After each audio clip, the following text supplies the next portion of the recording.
Hello guys, आज आपण जात आहोत स्वामीनारायण मंदिरात. हे मंदिर पंचवटी कॉलेजच्या पाठीमागे आहे. या मंदिरात 3 गेट आहे. नाशिक हे एक ऐतिहासिक व पौराणिक शहर आहे. हे मंदिर गोदाकाठी आहे. हे मंदिर भारतीय संस्कृतीचं आहे.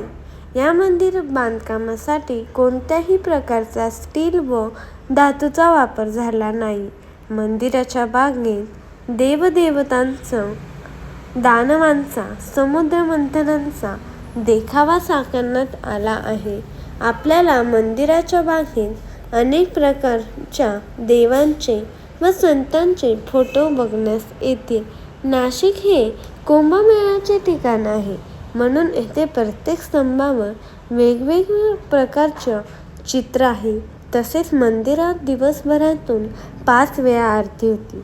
सकाळी 6 वाजता मंगल आरती, 7:30 वाजता शृंगार आरती, 11:15ला राजभोग आरती, सायंकाळी 7ला संध्या आरती आणि रात्री 8:30ला शेज आरती. येथे आपल्याला सर्व देवांचे दर्शन होते. येथे आपण लांबून आलेल्या भक्तांसाठी इथे भक्त निवास आहे.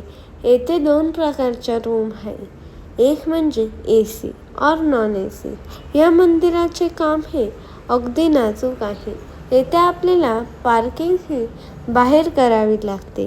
हे मंदिर सकाळी 6 ते 12 आणि संध्याकाळी 4 ते 8:30 उघडे असते. याशिवाय रामायण, महाभारत, भगवान स्वामीनारायण यांच्या जीवनावर चित्ररूप रेखाटण्यात आले आहे. प्रमोद स्वामीजी यांनी 2003 मध्ये गोदाकाठी मंदिर बांधण्याची शपथ घेतली होती. 2017 मध्ये या मंदिराच्या उभारणीस सुरुवात केली आणि 2022 मध्ये हे मंदिर सुरू झाले. मंदिराचे नक्षीकाम हे अगदी बारीक आहे.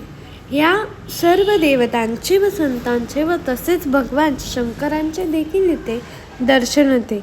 स्वामीनारायण मंदिर हे 140 फूट लांब, 55 फूट रुंद आणि 78 फूट उंच हे मंदिर आहे.